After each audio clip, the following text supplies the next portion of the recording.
Hello friend, welcome to our channel Aryan classes अंदर फरी एक बार तमाम विद्यार्थीओं हार्दिक हार्दिक स्वागत करूँ छूँ।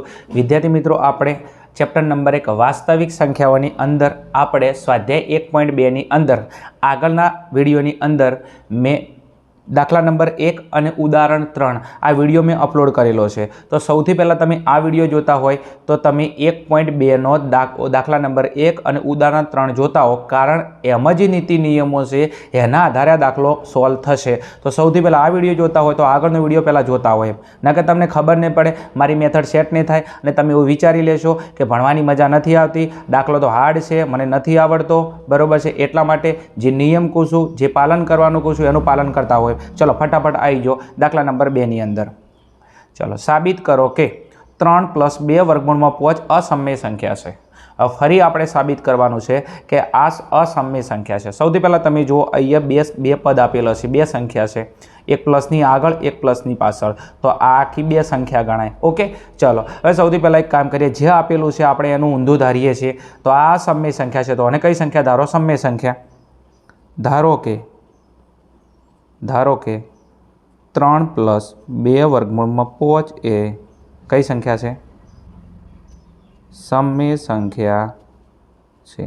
आपणे एनुं ऊंधुं धार्युं कि आ संख्या कई हती? असमय संख्या, तो एनुं ऊंधुं धार्युं समय संख्या। हवे समय संख्या होय तो एने तमे कया स्वरूपे लखी शको? ए भाग्या बी ना स्वरूप में लखी शको। चलो तो 3 + 2 वर्गमूल में 5 बराबर ए भाग्या बी।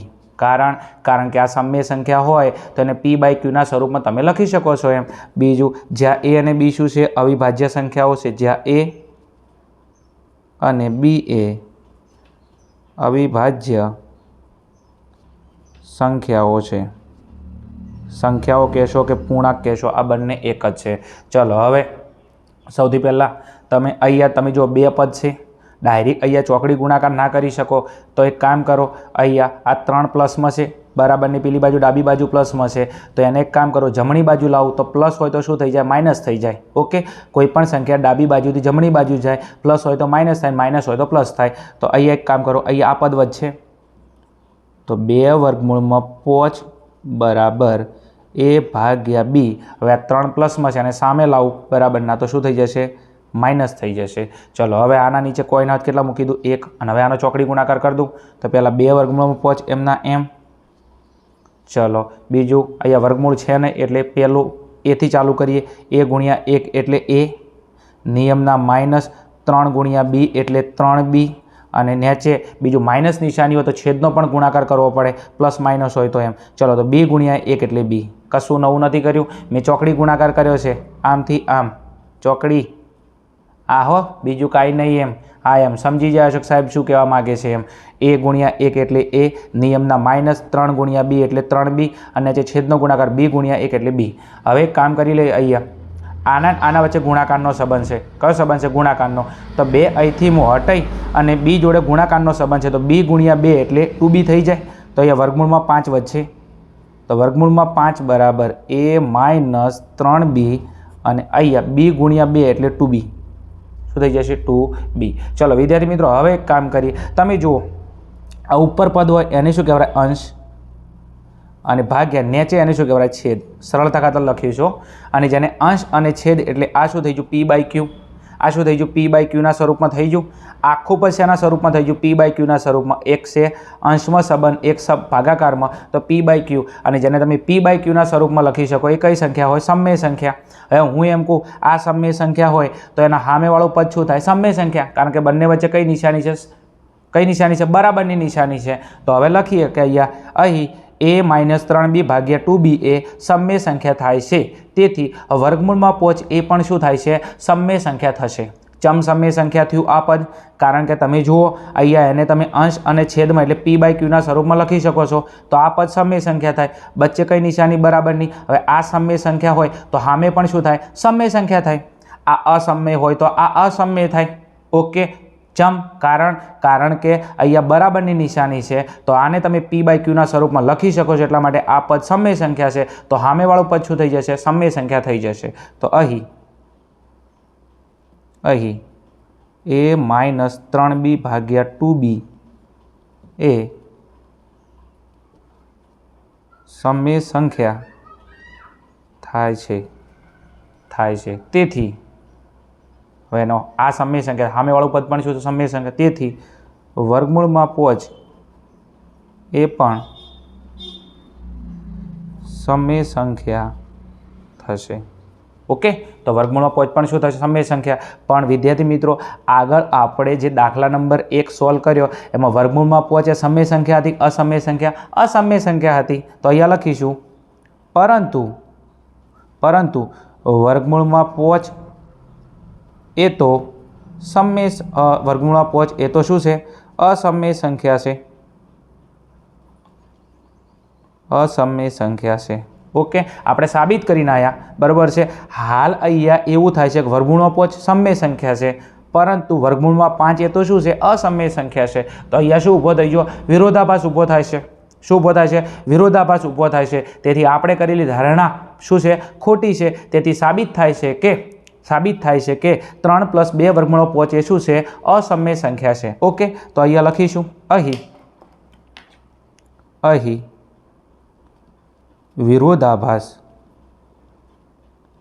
વિરોધાભાસ ઊભો થાય છે. તેથી આપણે કરેલી ધારણા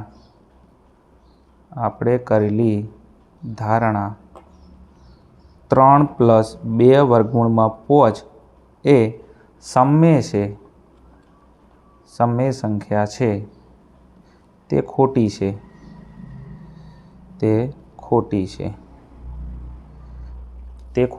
તેથી સાબિત થાય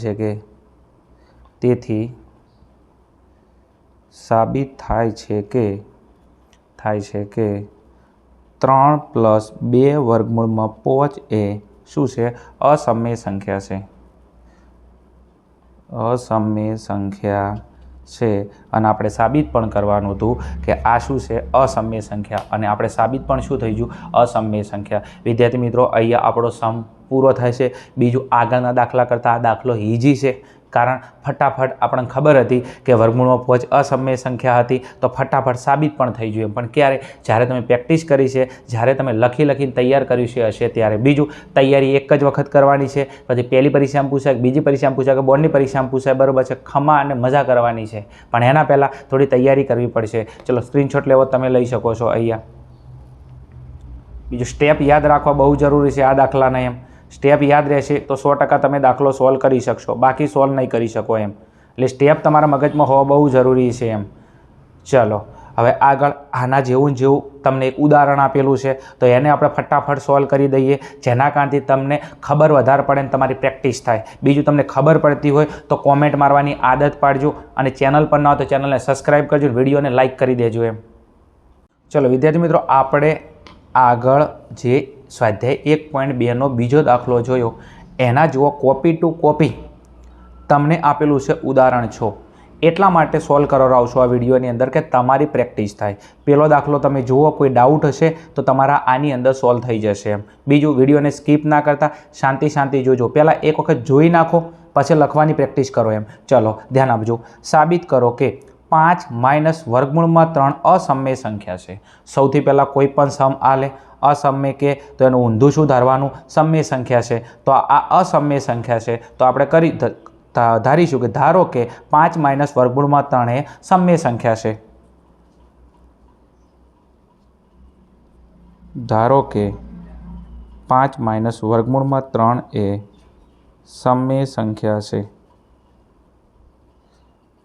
શું છે સમય સંખ્યા છે. ચલો હવે આ સમય સંખ્યા હોય તો એને તમે કયા સ્વરૂપે લખી શકો છો? a/bના સ્વરૂપમાં લખી શકો છો એમ. આપણે ઘણા બધા સમ સોલ્વ કર્યા છે. 3 આને કયા સ્વરૂપે લખી શકો છો તમે? a/bના સ્વરૂપમાં તમે લખી શકો છો એમ. બીજું જ્યાં a અને b શું છે અવિભાજ્ય સંખ્યાઓ છે. જ્યાં a અને b એ અવિભાજ્ય સંખ્યાઓ છે. સંખ્યાઓ કહો કે પૂર્ણાંકો આ બંને શું છે એક જ છે. ચલો હવે શું કામ કરીશું? હવે સૌથી પહેલાં હાલ કોઈ સાદું રૂપ નહીં આવે તો સૌથી પહેલાં 5ને હોયથી હટાવો એમ. તો 5 અહીંયા બરાબરની ડાબી બાજુ પ્લસમાં છે, સામે આવે શું થઈ જશે માઇનસ થઈ જશે. તો અહીંયા વધ્યા કેટલા 3 તો માઇનસ વર્ગમૂળમાં 3 બરાબર a ભાગ્યા b અને અહીંયા 5 તમે જુઓ શેમાં છે પ્લસમાં છે અને એ બરાબરની ડાબી બાજુથી જમણી બાજુ શેમાં થઈ જશે માઇનસમાં થઈ જશે. ચલો કંઈ ના હોય તો નીચે કેટલા હશે અહીંયા 1 હશે. ચલો હવે આનો શું કરીશું આપણે ચોકડી ગુણાકાર કરીશું આમથી આમ. ઓકે બીજું વર્ગમૂળની આગળ માઇનસ નિશાની ના હોય તો પણ ચાલે તો એક કામ કરી દઈએ વર્ગમૂળમાં 3 લખી દઈએ માઇનસ નિશાની હટાવી દઈએ છીએ આપણે સરળતા કરતા દાખલાના. ચલો હવે ચોકડી ગુણાકાર કરું ધ્યાન આપજો. a ગુણ્યા 1 એટલે a નિયમના માઇનસ 5 ગુણ્યા b એટલે 5b ભાગ્યા b ગુણ્યા 1 એટલે કેટલા થઈ જશે b. ઓકે કશું નવું નથી કર્યું. આ વર્ગમૂળમાં 3 એમના એમ. બીજું અહીંયા ચોકડી ગુણાકાર a ગુણ્યા 1 એટલે a નિયમના માઇનસ 5 ગુણ્યા b એટલે 5b અને નીચે છેદનો ગુણાકાર b ગુણ્યા 1 એટલે b. હવે અહીંયા એક કામ જુઓ તમે કંઈ દેખાય છે? હા મને તો દેખાય છે.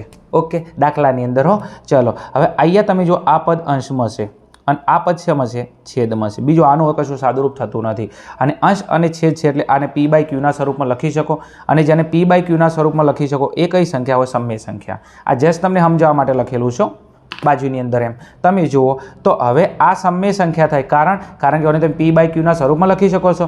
એક અંશમાં છે અને એક છેદમાં છે તો p બાય ક્યુના સ્વરૂપમાં લખી શકો છો તો આ ખૂબ જ સમય સંખ્યા થાય. હવે આ સમય સંખ્યા થાય તો સામે બરાબરની નિશાની છે તો આ પણ શું થાય સમય સંખ્યા થાય. પાક્કું ને પાક્કું. આને તમે p બાય ક્યુના સ્વરૂપમાં દર્શાવી શકો છો લખી શકો છો એટલા માટે આ ખૂબ જ સમય સંખ્યા થાય છે. વચ્ચે બરાબરની નિશાની તો આ સમય સંખ્યા તો આ શું થાય અસમય સંખ્યા થાય. ચલો સોરી સમય સંખ્યા થાય. ચલો લખીશું અહીં a માઇનસ 5b ભાગ્યા b એ સમય સંખ્યા થાય છે. સમય સંખ્યા થાય છે. તેથી વર્ગમૂળમાં 3 એ પણ સમય સંખ્યા થશે. હવે વિદ્યાર્થી મિત્રો અહીંયા તમે જો આપણને એમ કહે વર્ગમૂળમાં 3 એ શું છે સમય સંખ્યા થશે પણ આગળ આપણે ઉદાહરણ એક સોલ્વ કર્યું હતું જેની અંદર વર્ગમૂળમાં 3 એ તો શું હતું અસમય સંખ્યા હતી. હા કે ના? હા કારણ વર્ગમૂળમાં 3 એ કઈ સંખ્યા છે અસમય સંખ્યા છે. આપણે સાબિત કરીને આવ્યા હતા અને અહીંયા શું કહે છે સમય સંખ્યા છે તો અહીંયા લખી નાખું પહેલાં પરંતુ વર્ગમૂળમાં 3 એ તો અસમય સંખ્યા છે તો અહીંયા શું ઊભો થાય છે વિરોધાભાસ ઊભો થાય છે. તેથી આપણે કરેલી ધારણા બરાબર છે કઈ 5 માઇનસ વર્ગમૂળમાં 3 એ સમય છે તે ખોટી છે. તેથી સાબિત થાય છે કે 5 માઇનસ વર્ગમૂળમાં 3 એ શું છે અસમય સંખ્યા છે. ઓકે તો અહીંયા આપણે સ્ટેટમેન્ટ લખી નાખીશું. તેથી અહીં શું ઊભો થાય છે વિરોધાભાસ ઊભો થાય છે. તેથી આપણે કરેલી ધારણા